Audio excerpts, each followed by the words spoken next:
Hi, I'm Sean Carruthers. I'm going to demystify the mode dial on the digital SLRs. Nick Bouton's going to talk Ajax, and Amber MacArthur's going to show us some YouTube copycats. Today on The Lab.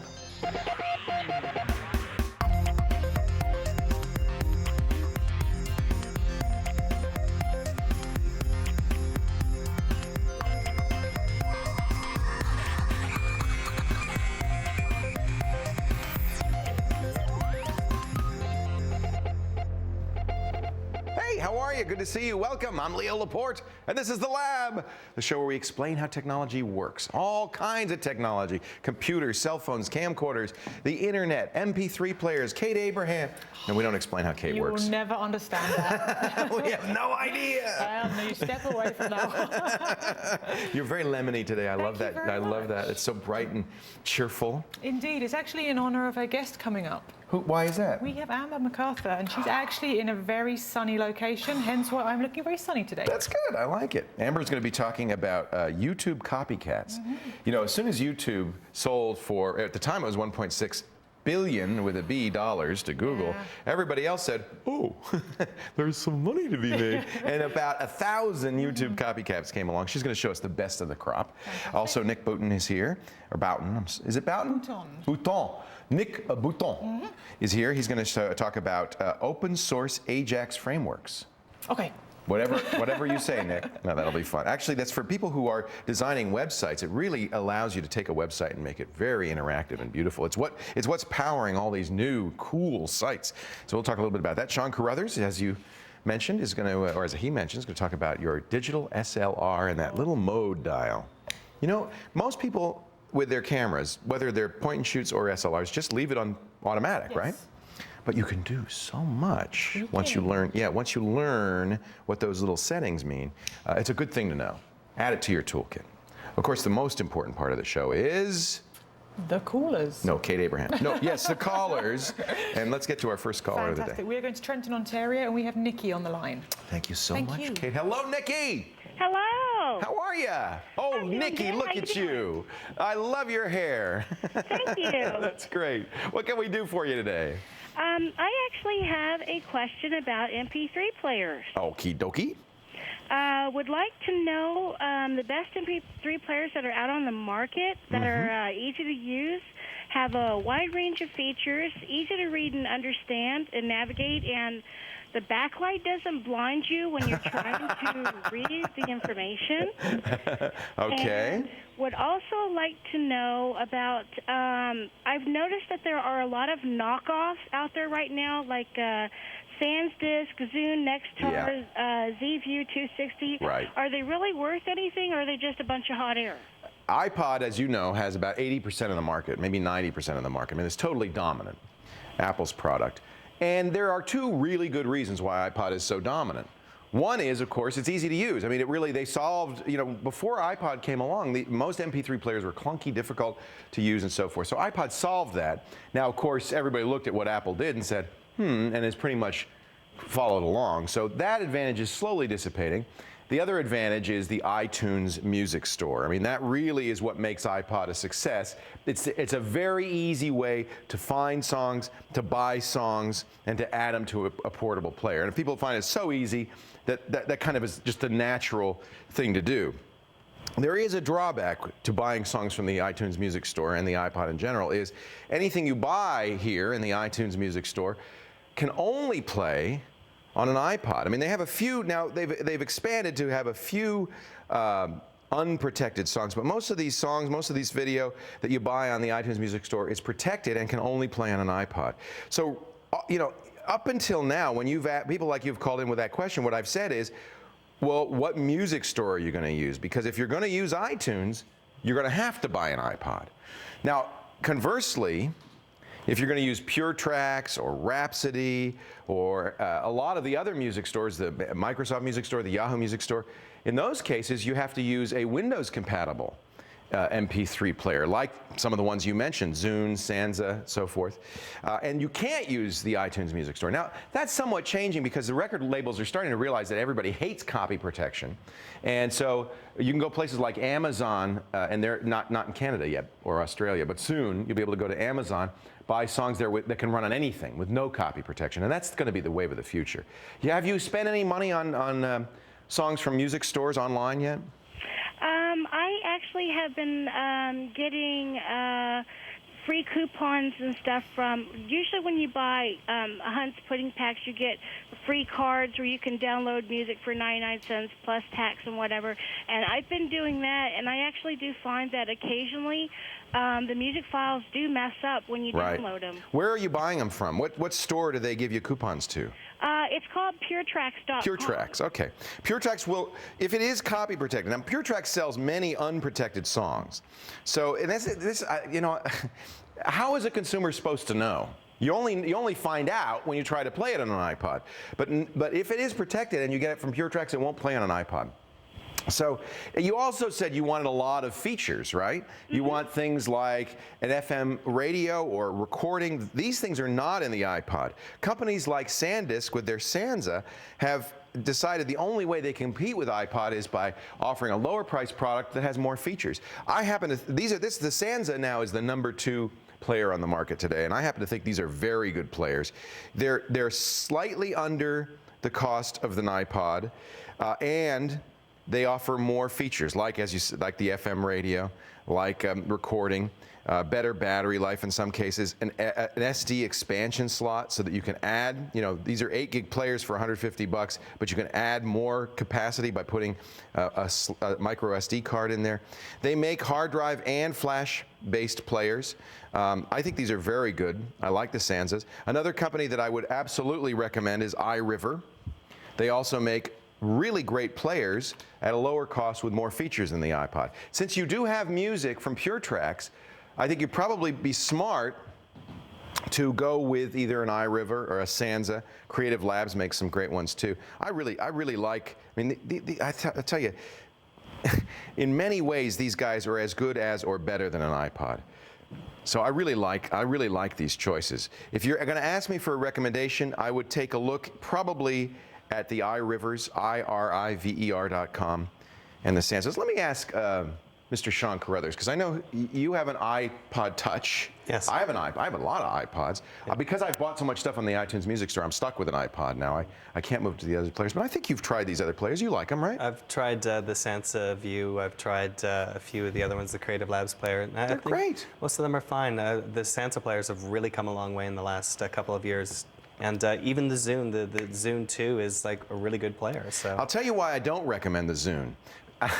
The new Zune it's a much improved player. It is comparable with all of these other players, but Microsoft, for some screwy reason, doesn't support the copy protection that's used on PureTracks, Yahoo, even its own MSN Music. You can only buy songs from the Zune store. So this copy protection thing is so out of hand and so crazy that it ruins everything. If you're only taking CDs and ripping them or only buying unprotected music, then you can choose any one. If that's the case, I agree. I think the Sansa is a very good choice. The Zune wouldn't be a bad choice. It just makes me nervous because you have to use the Zune store. If you've already bought some iTunes music, the iPod is a great choice. It just doesn't offer all the features. But I tell you what, that's what I use. I love the iPod. I'm very happy with an iPod. I've tried all the other ones, and I keep coming back to the iPod. That's why it's got 80% market share, right? Because, it's the best. All right, so there's the long answer, Nikki. I'd say for you, since you've already bought PureTracks music, take a look at the Sansa, take a look at the iRiver, take a look at the Creative Labs. I think the Sansa is probably my favorite now for bang for your buck. Hey, thanks for the call. It's great to talk to you, Nikki. All right, thank you. Take care. Coming up, the Bouton. We're going to talk about Ajax, how you can take a web page and make it interactive, fun, make it every bit as good as a desktop application. That's what's happening right now. The lab continues in just a bit. Stay right here.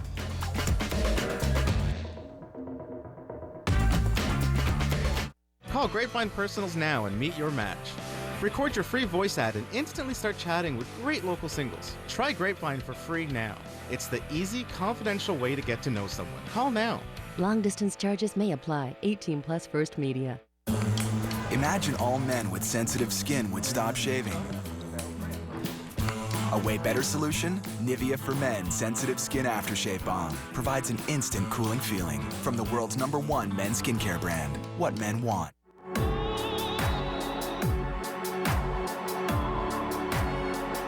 Boss Nuit pour Femme and Boss Bottled Night. Fragrances for men and women. Guys, I know it's been a rough month, but we're gonna have to work through the night. What the heck's that parrot doing here? Parrot? What parrot? Sir? Everything all right? Boss? You don't look so good. Might have burned out, sir. Maybe you should go home. Okay. Maybe this can wait till Monday.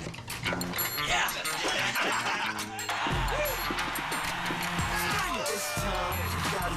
Pepsi Max. 0 calories, maximum Pepsi taste. Jolly Rancher Bold Hard Candies. And crunchy outside, chewy inside, crunch and chews. Untamed fruit flavor. Jolly Rancher.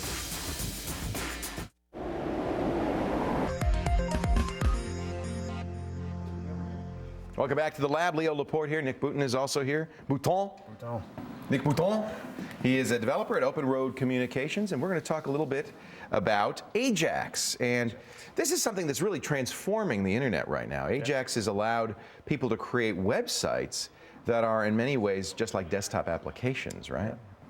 So basically, Ajax is it's an asynchronous JavaScript framework. And well, that explains everything. What that means to the layman is that basically there's a lot of less page refreshing going on for you when you're looking at stuff on the internet. So instead of making, you know, Google Maps and how that works, where you really don't have to go out of your browser window. There's no pop-ups. There's no screen changes. Right.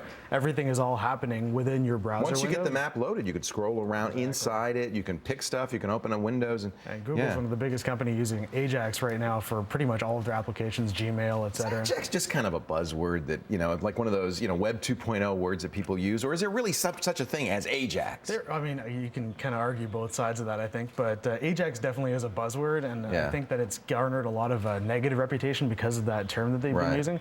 And it kind of implies using XML because that's what the X in Ajax stands for, is XML. But you really don't have to use XML at all for Ajax. So most of it's done in JavaScript, right? Yeah, all of it is done in JavaScript from the client side. So inside your browser, you're using JavaScript to do the communications back with the server. So the trick is that Ajax is happening when you're just looking at a website.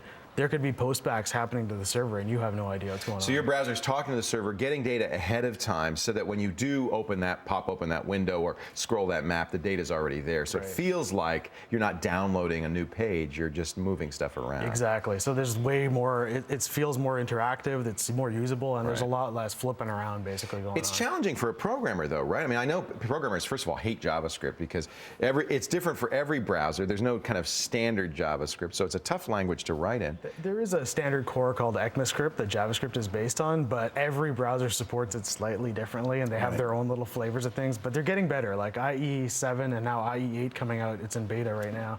And Firefox 2 and Firefox 3 is in beta. Those are all getting kind of closer and closer to a central standard. That would be nice. So I'm hoping that the next year we can start writing some code that works cross-browser without a hitch. There is some hope, though, for Ajax programmers. There are libraries that have been pre-written that handle all of that stuff so that the Ajax programmer or the website developer can work at a higher level and not worry about these finicky details, right? Right. There was, a time 2-3 years ago when Ajax started coming out that there wasn't a whole lot of this available. And now there's all these different frameworks and libraries you can use that totally simplify your life. You don't have to write all of the nitty-gritty detailed code that you would have had to write at the beginning of when people started using this stuff. I know one of these is the Yahoo user interface library, which Yahoo is very, I think, generously open sourced and made available. We've talked a little bit about that in the past. Yeah, I discussed the advantages of using the YUI framework and the different plugins that come with that one.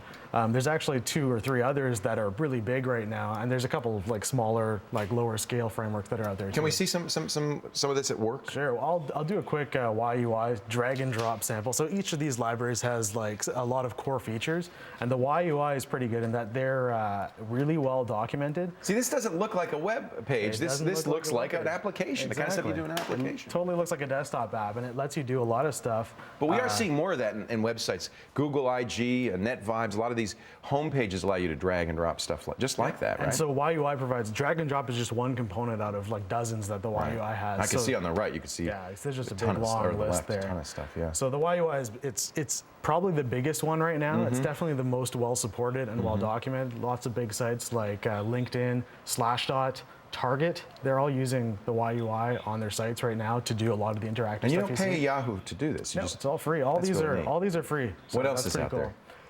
Scriptaculous. This is one actually I use on my website. I didn't develop it, but my developer has put a Scriptaculous module in there that gives us some nice Java or Ajax capabilities. I really like it. Yeah. Scriptaculous is very lightweight. It's it's pretty small and it's packed in. If you use Ruby on Rails, for example, Scriptaculous kind of ships with that. So they're not necessarily tied to it. But if you're using Rails, I would totally recommend going with JavaScript. And again, the advantage is it's much easier for the programmer. They just make some library calls instead of having to hand code all of this functionality. And they have a lot of really cool little.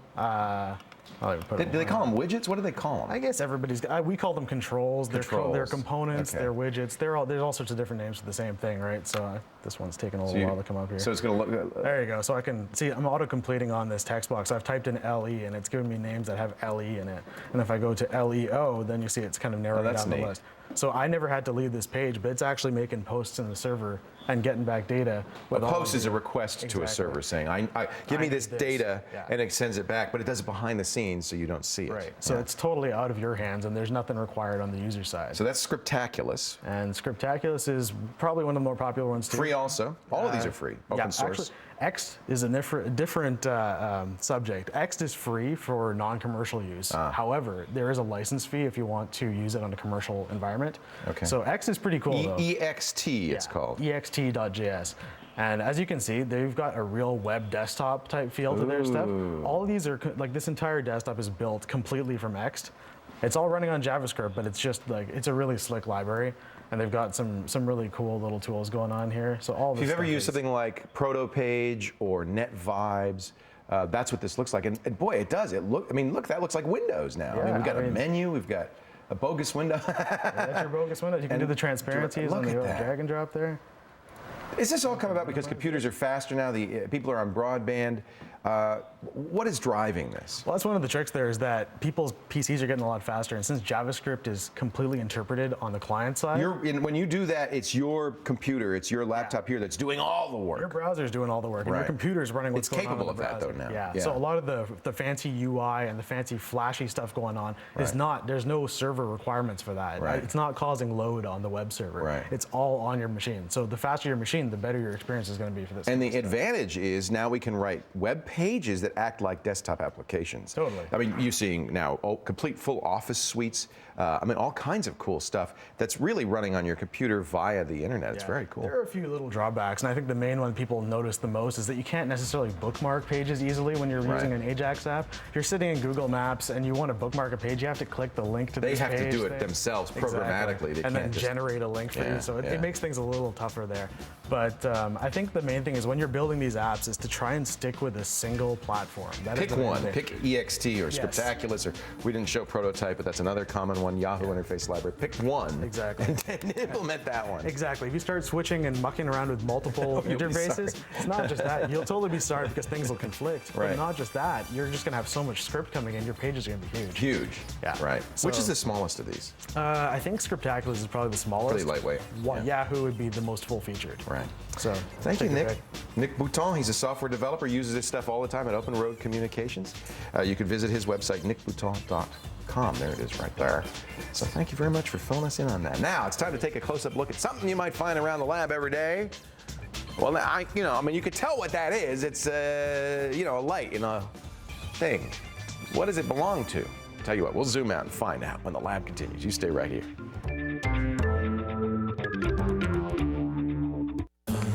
Imagine all men with sensitive skin would stop shaving. A way better solution? Nivea for Men Sensitive Skin Aftershave Balm provides an instant cooling feeling from the world's #1 men's skincare brand, what men want. Jolly Rancher Bold Hard Candies. And crunchy outside, chewy inside, crunch and chews. Untamed fruit flavor.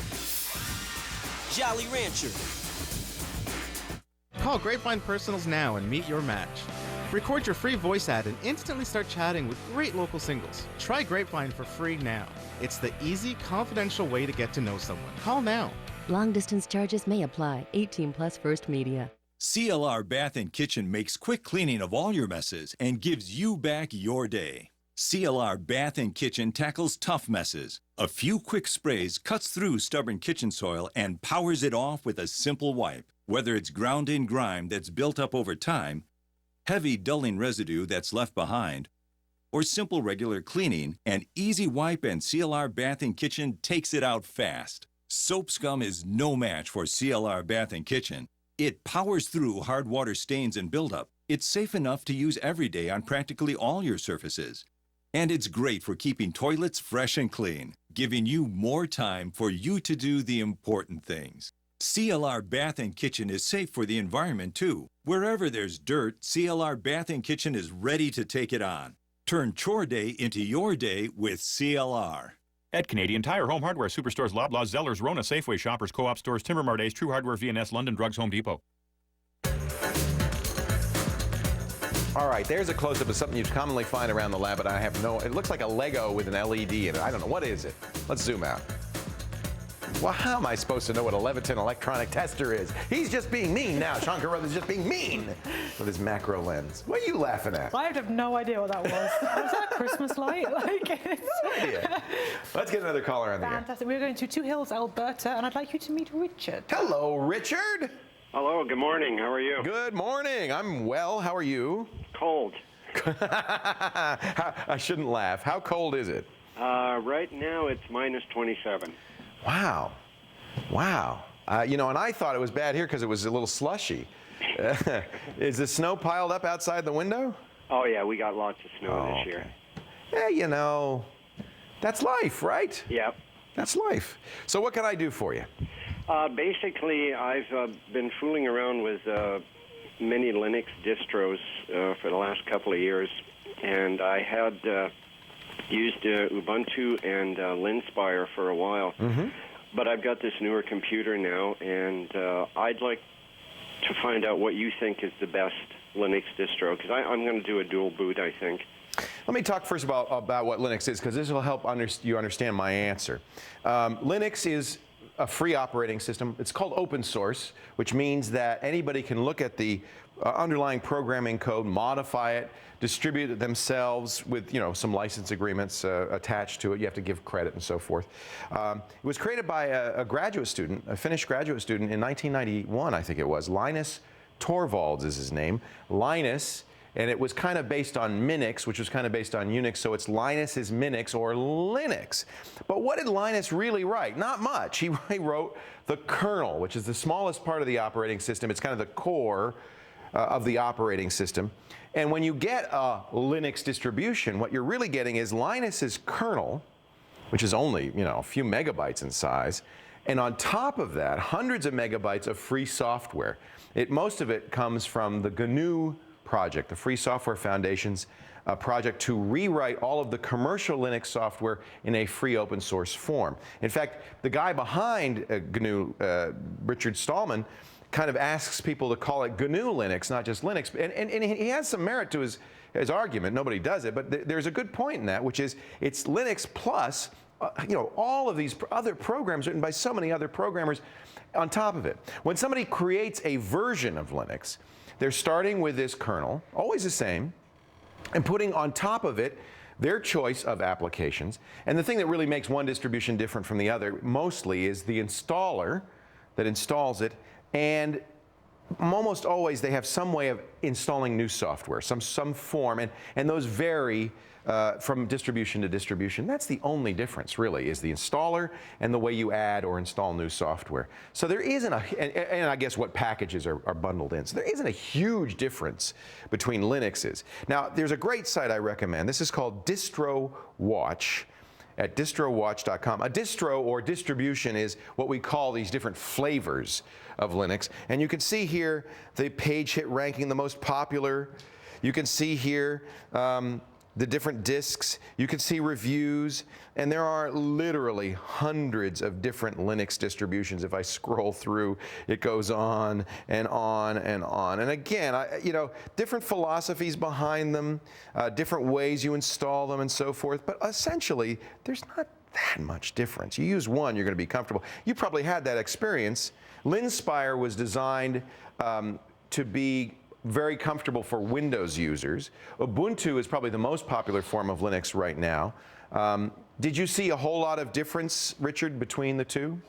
Yeah, actually, when I was using Linspire, it was on my other computer. I actually liked it a lot, but I haven't got the new one, the 6.0, and I've tried downloading FreeSpire 3-4 times, and I booted up. There's obviously a problem with the sound card or some of my hardware. Yeah, that's one area where you do have some differences is in hardware support. And every distribution tries to bundle in the appropriate hardware support. Because Linspire was really designed around Windows, and by the way, Linspire was intended originally to be a commercial distribution to be sold. Michael Rogers, the guy who founded mp3.com, funded this project, and their idea was to make an open source operating system that was comfortable for Windows users, had all the drivers that you would want, and it was very easy to install additional software. But you paid for some of these features. They've kind of changed that around from time to time. I'm not sure what the current status. That's why there's a FreeSpire, which is designed to be kind of like Linspire but free. Another one that a lot of people who use Windows talk about is called PC Linux OS. I don't know if you've tried that. It's not a super popular form, but unless you look at how much it's being talked about, and it's being talked about an awful lot. So this would be a good one to take a look at. I pretty much come down on, are you going to do a dual boot or run Linux only? I'm going to do a dual boot for a while because I do a lot of movies and burning. Yeah. I think that's actually a great idea. The nice thing about dual booting is you can run both, right? You can run Linux, and when you need Windows, you've got Windows, and I think for a lot of people that's a good way to go. If I were doing a dual boot, I'd probably run Ubuntu. Did you not like Ubuntu? I did. My problem is, and now I'm finding out with this latest distro of theirs, my Creative Sound Blaster XFI, it's obviously not supporting it, or is that SUSE? I don't know. Yeah, well, and that's really where people run into issues is in particular hardware. Is it a laptop or a desktop? Desktop. Yeah. I would go to Distro Watch, look at the distros. They'll talk about hardware issues, which ones it works with. There's a great site for laptop Linux users, because with laptops there are often hardware issues, called Linux on Laptops, and that gives you information, and it actually it's linux-laptop.net. Might be a good place to go, even for your desktop, just to see what hardware support. What this does is it starts with a make, and then recommends which Linux is best for that make. Yeah. The reason I recommend Ubuntu, and actually for Windows users, I often recommend Kubuntu, which is Ubuntu with the KDE desktop. It looks most like Windows, makes people feel very comfortable with Windows, and the best thing is, and all of these will do a boot to CD, but once you install it, it will say, oh, you have Windows, you want me to do a dual boot, and it kind of automatically handles that. But you're right, your issue, and the only question you should be asking now, Richard, is which Linux is going to work with this sound card? And for that, you're going to have to do some more research. Type Linux, the brand of the sound card, see who's supporting it. Maybe there's some drivers you can add to an existing version that'll make it work.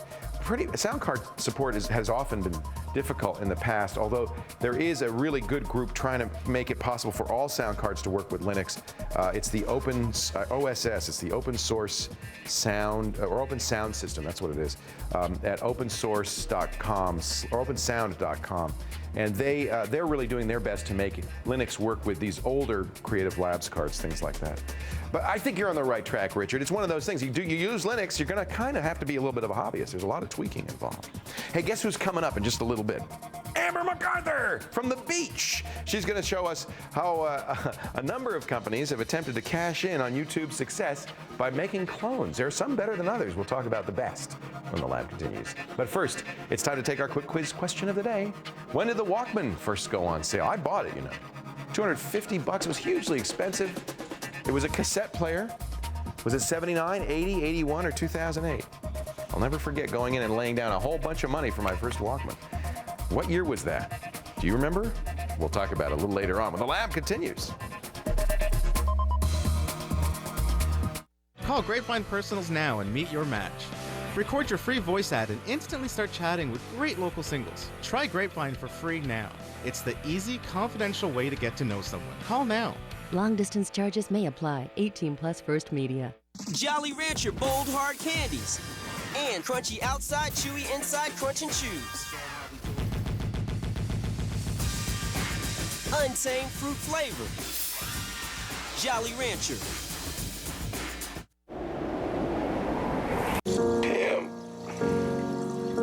Pam, can you call my mom?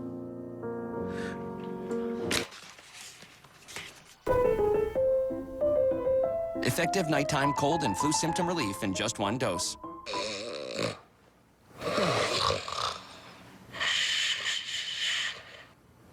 Vicks NyQuil Cold and Flu relieves nighttime sniffling, sneezing, coughing, aching, fever, so you can sleep with the cold.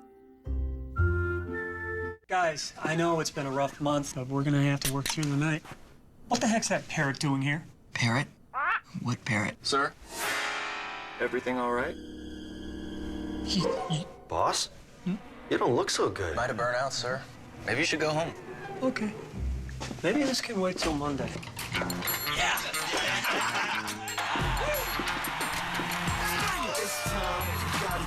Pepsi Max. 0 calories, maximum Pepsi taste.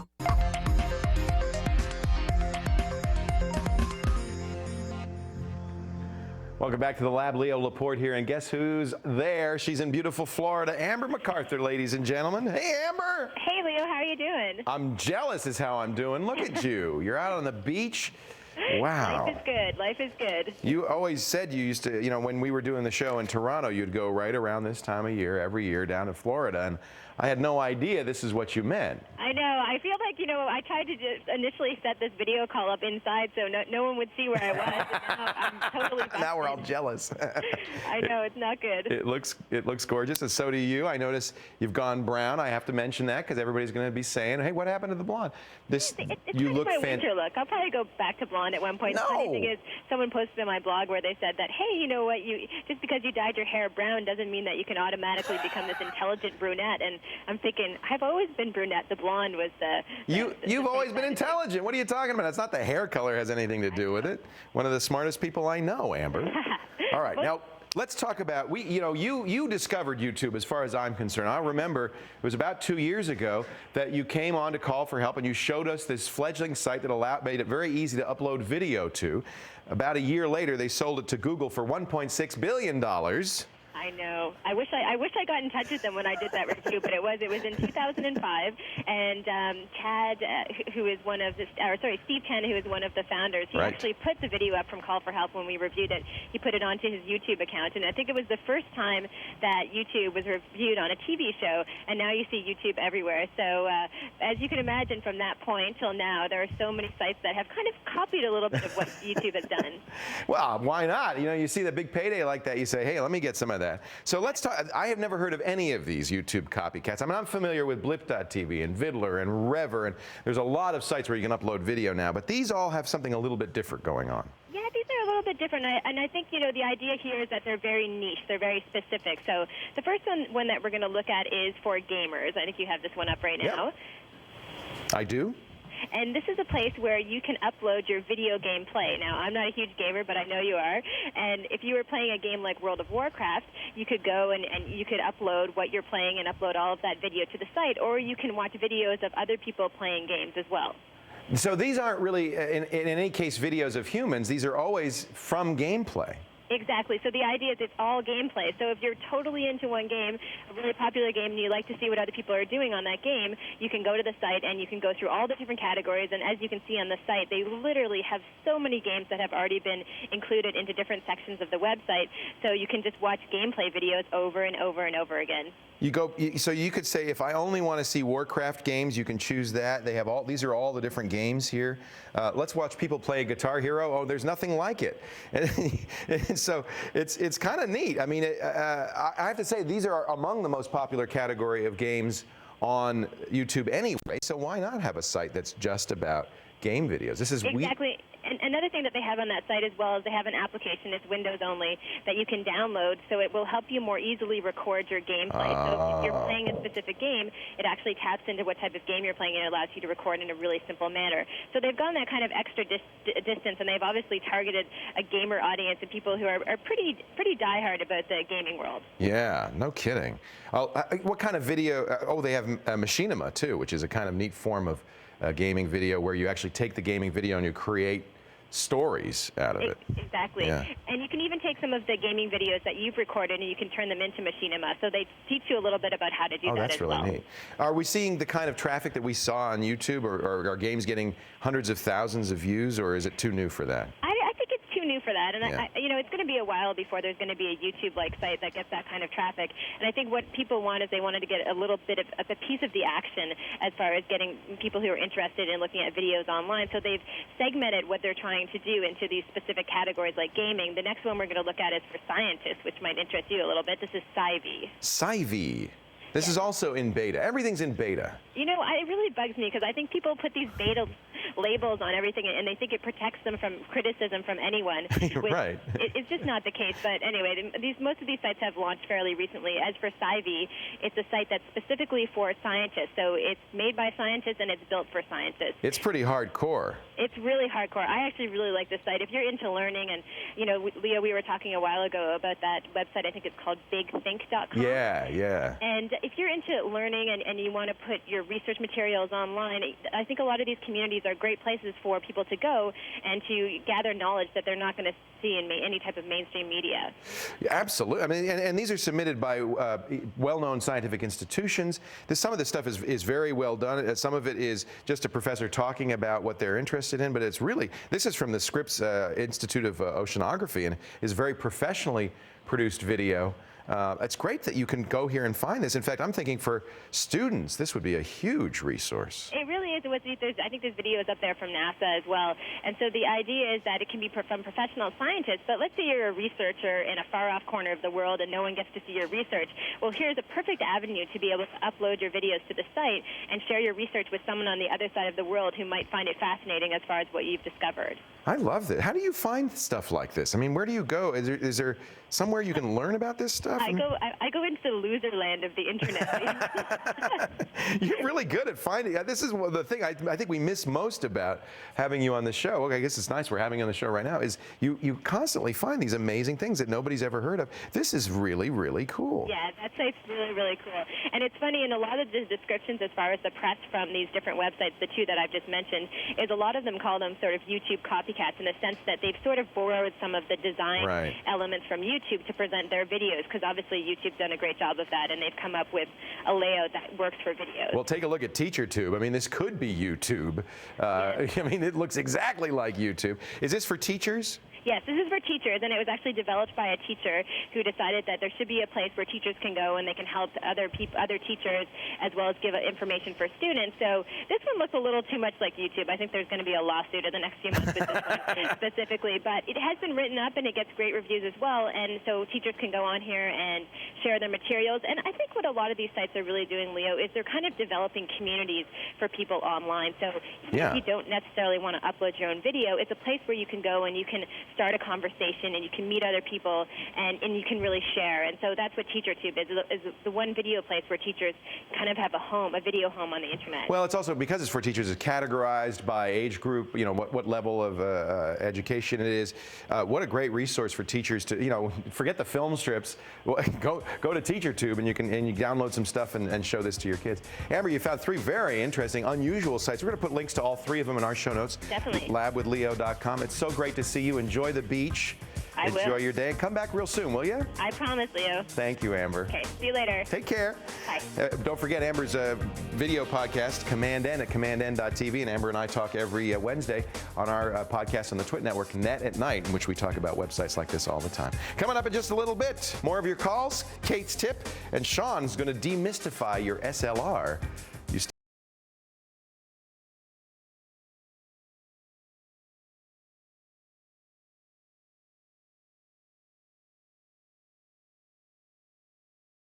Science on G4. It's science with a bang.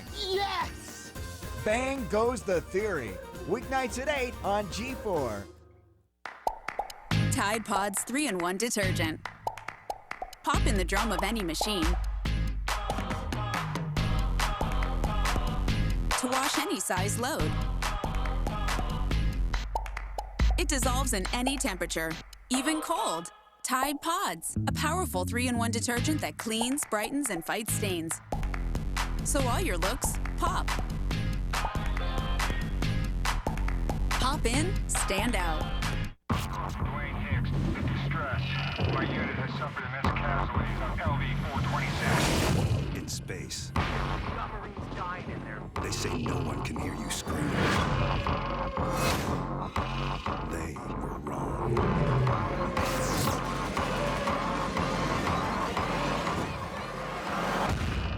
Are you seeing this? Rated M for mature.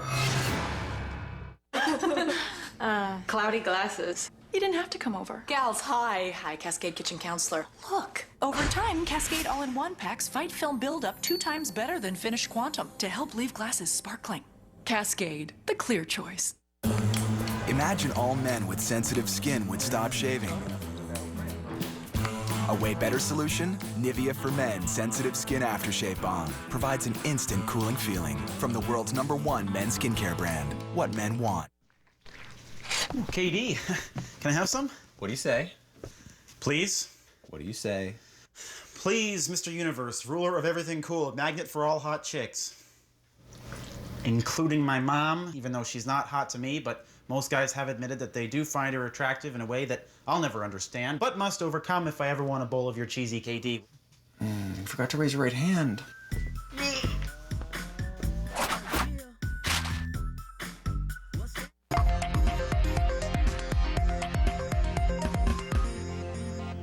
Hey, welcome back to Lab with Leo. I'm Kate Abraham, and now it's time for my tip of the day. Now, think Facebook, but for languages. How your language skills. Mine are pretty bad. There's a brand new site called friendsabroad.com, which is basically like a social networking site that helps you learn a new language. It's a very cool site to use. Once you actually log in, it's the opportunity there is to actually create like a profile as you would do in Facebook, but talk about what language you speak and what you want to learn. So for instance, if I want to learn French, I could then search through to see who is available, obviously who speaks French, who wants to learn English.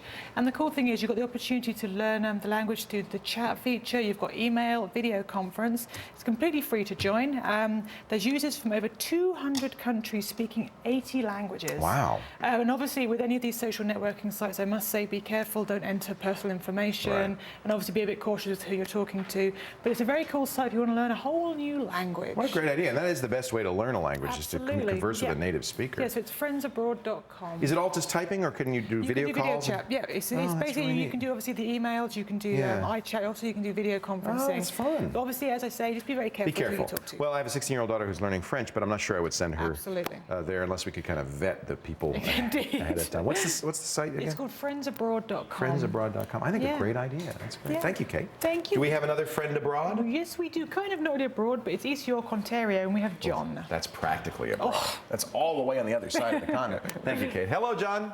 Hello, Leo. How are you? I'm wonderful. Welcome to the show. Oh, before Thanks for having me. It's been a long before time John, I get to your question, I just want to mention we were talking to Richard a couple of minutes ago, and Sean found a great site, opensource.creative.com. Creative is now, and a lot of manufacturers are doing this, making drivers for Linux, and so this is the place to go to get support for creative products, sound cards, webcams, and so forth. And so you can get Creative's own approved drivers, which is really, really fantastic. I'm sorry, John, I didn't mean to interrupt you. I just wanted to finish up that call earlier. So what can I do for you today? I was wondering if you could recommend any tech magazines that are worth subscribing to. The scene has really changed, from 5 years ago. And remember, I worked for Ziff Davis. This show was originally started at ZDTV, later Tech TV, which was owned by Ziff Davis, which was the big computer magazine publisher. And they had a dozen titles probably, but it's shrunk. And the reason for that is not that the tech industry has shrunk, but simply the internet. Magazines found they couldn't keep up with the internet. More and more magazines are moving online and doing a very good job, I think. And the problem with a print magazine, besides the fact that it's expensive to buy the ink, the paper, to truck it to a newsstand, is that it can't be as up to date because the internet can be updated every single day. In fact, often many times a day. That being said, I still have to say, I think, are you talking Windows or Mac? It doesn't matter. Windows. I'm a Windows user, okay. So I guess Windows. I think PC Mag, which has always been the king of PC magazines, is still the king. Still comes out twice a month, has a lot of content, and they have a very, very good online site as well, where you could supplement that. I know many of the guys, and that's the disclaimer. It was a Ziff Davis magazine. I know many of the guys who work there, but I know them to be the best tech journalists in the business. Honest, forthright, smart, and so I know that the quality of the content you get from PC Magazine is absolutely the best. Having said that, I no longer subscribe to paper magazines. I just go to the website. I shouldn't say that, but frankly, you get most of that. And Ziff Davis, the PC Magazine people also do a site that is completely online called extremetech.com that is kind of their enthusiast site. It's a really excellent site, kind of to compete with the non-tech and others. But between PC Mag and Extreme Tech, I think you're going to keep up with everything that you need to know that's online. Macworld magazine for Mac users is still it's the only Mac. Well, there are others. There's Mac Addict and Mac Tech, but it's pretty much that's it. The 3 Mac magazines in the U.S. Or in the North America. PC Magazine's good. Do you have any other choices? Is PC World even still around? I don't even know if they are. It is around. I haven't spent much time looking at any of those. Again, to be honest, I have started subscribing to Mac Life, which I think used to be Mac Addict, as you mentioned. Oh, they renamed it to Mac Life. Renamed it, I believe. Yeah, but I forgot about that. That one's pretty good. It's got some good sections for learning about that. But for PC users, not so good. I think PC Mag is still, it's always been the king. I like reading it. I'll buy it on the newsstands when I'm going to go on a plane flight or whatever, and I think it's still an excellent magazine. Frankly, I don't think there's anything even a close second. And it's got rants from Dvorak. What could be wrong with that? As long as Dvorak's on it. So that'd be my recommendation, John. But again, I think most people now are going to the web to get this information because it's just more timely. They can keep it up to date faster. Hey, thanks for the call. I appreciate it. Thank you, Leo. All right, you take care. Time to walk across the street. Well, the aisle anyway. Walk say hi across to the aisle. Ryan Yewell. I wish it was a different kind of aisle, a sunny aisle, but it's a nice aisle. That kind of aisle, yes. Yeah, not a grocery aisle. No, not that one either. Yeah. So what is your free file today? Your Yewell's? We're on Mac, and a while back I showed off a program called Ditto for Windows, which is essentially a clipboard program that you could take a bunch of clippings and store it in one place and choose them.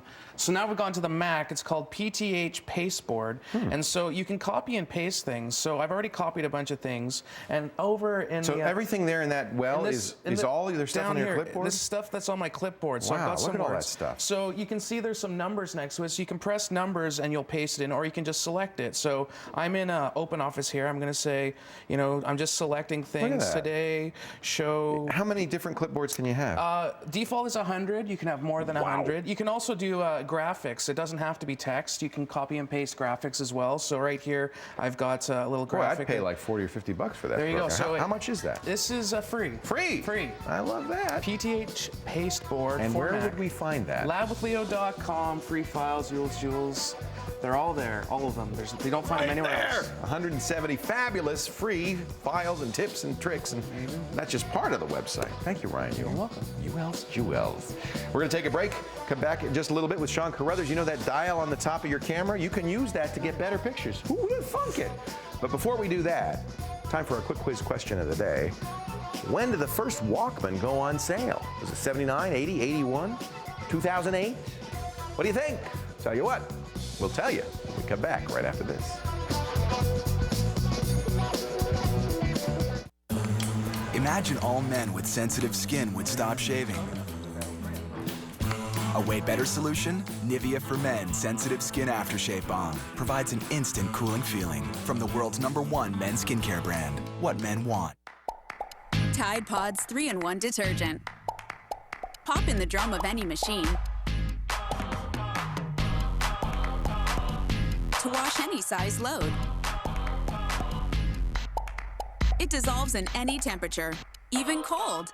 Tide Pods, a powerful 3-in-1 detergent that cleans, brightens, and fights stains. So all your looks pop. Pop in, stand out. Start with nothing. Build a groundbreaking car. Good. Now build a time machine. Go here. Find someone who can build a futuristic dashboard display. Bring Future Guy back. Watch him build a TFT display like nothing you've ever seen. Get him to explain exactly what that is. The thin film transistor display. Maybe not. Just show it. Customize the dash. Give it park assist. That fuel efficiency flower thing. Send future guy home. His work here is done. Destroy time machine. Win some awards. Send in Brady. That's how you do it. Easy. Dwayne Hicks, distress. My unit has suffered immense casualties on LV-426. In space. They say no one can hear you scream. They were wrong.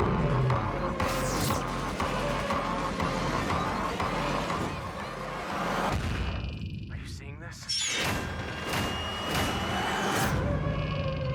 Rated M for mature. Did you know this single cap of Gain gives as much freshness as a whole liter of that other stuff? That's more than enough freshness to go around. Unless you're this guy. Don't be this guy. Get irresistibly fresh with Gain. Welcome back to the lab. Before the break, we asked you when Sony sold its first Walkman. It was a cassette player at the time, and gosh, I think 1979, was it that long ago? Pretty good installing until the radio. Yeah, that's my new technique.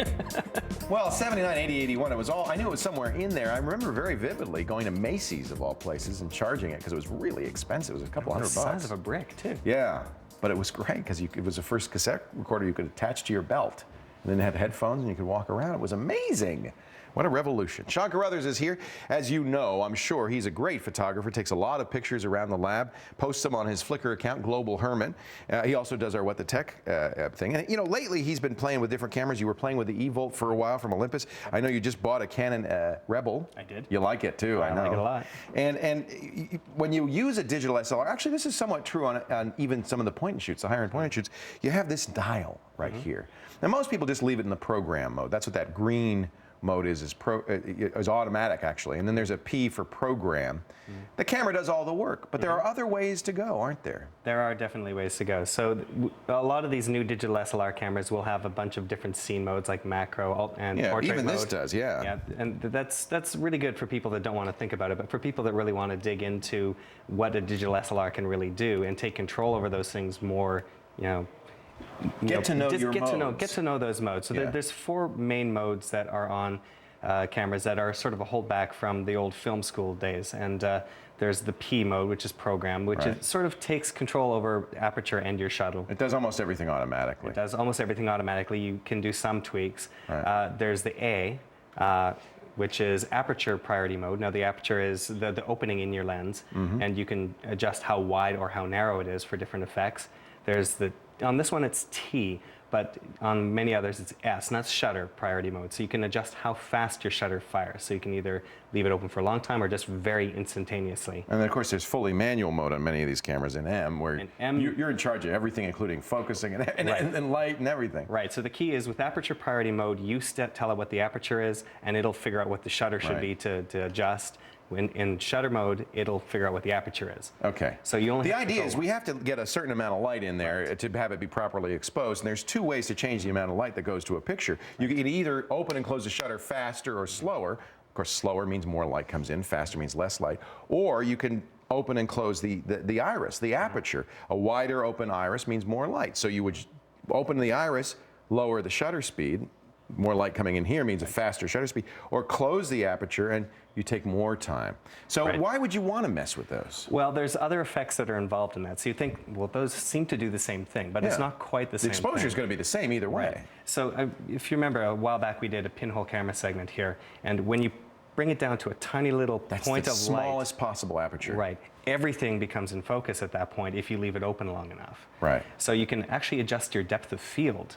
And I've actually got a bit of a demo here. Okay. We took this. I should mention before we go too much further that aperture is a ratio. So it is a ratio. The lower the number, the wider the aperture. I know that's confusing, but that's the way it is. So we're going to have Ray come in to talk about exactly how that works. So this is f3.5, which is a fairly narrow aperture, a small aperture. Yeah, in this case, it was fairly wide open, and it goes down, in this case, a little bit longer. So we're going to just shuttle through, and notice the background in this picture. We've got the bears in the front, and they're in focus, and as we shuttle through here, we'll notice the background is going to start to get more and more in focus, while the foreground isn't really changing. So when we get to the end here, Everything's in focus. Everything that's is like in a pinhole focus. camera. Exactly. Yeah. So that's why if you want to control that, you would set it to aperture mode, and that way you could open it up or close it depending on how much depth of field you want. Right. So that's one definite advantage of playing around with your aperture. Now shutter is a little bit more obvious why you'd want to do that. I think you can do freeze frames basically if your shutter is fast. If you're taking pictures of horse races, you want a fast shutter speed, or car races. Right, but there are some cases where it might guess what you want to do, but that's not exactly what you want to do. Right. So this is nice and fast, but you might want more of a blurry effect.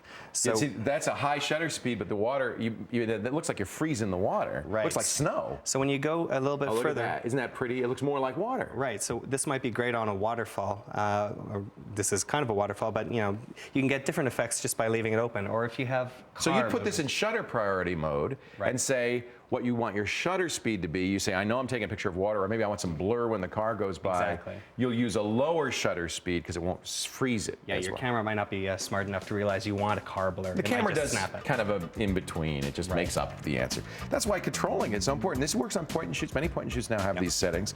It's a very important technique. Professional photographers almost always work in either aperture or shutter. I always work in aperture mode because I want to be able to control the depth of field. I think that's great, but there are times, as you see, where you want to freeze stuff or not. Very nice.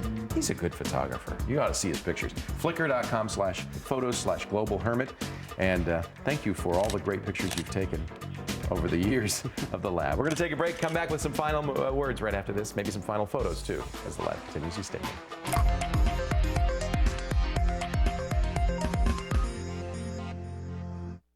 Professionals, we salute you. The ones who take on many roles to get every job done the right way. The professional workhorses. The professional earth movers. The professional power generators. So if you're the type that wants to do everything like a professional, then stop driving an amateur's truck. The GMC Sierra HD. We are professional grade. Wait till your twins move back home from university. We were going through so much of that bargain detergent. Yeah, but since we switched to Tide, we use much less. It's an amazing clean for our full-grown, dependent bundles of joy. That's my Tide. What's yours? We're taking Ultra Downy with Silk Touch to the laundromat. Which one feels softer? This one. It was washed in Ultra Downy with Silk Touch. It has 40% more softening ingredients than Fleecy. Think I better switch to Ultra Downy. Downy's putting our money where our soft is. Guys, I know it's been a rough month, but we're gonna have to work through the night. What the heck's that parrot doing here? Parrot? What parrot? Sir? Everything all right? Boss? You don't look so good. Might have burned out, sir. Maybe you should go home. Okay. Maybe this can wait till Monday. Yeah.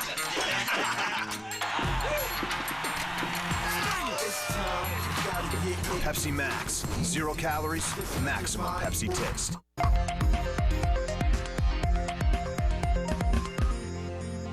Sean has also put, I didn't mention this, a lot of his pictures on Flickr. Yes. The lab pictures are Lab with Leo, so it's Yes, so it's flickr.com/photos/lab with Leo. great stuff. He's been Yes. taking pictures now for a long Yeah, time. there's a record of a year's worth of production there. Isn't that fun? I love that.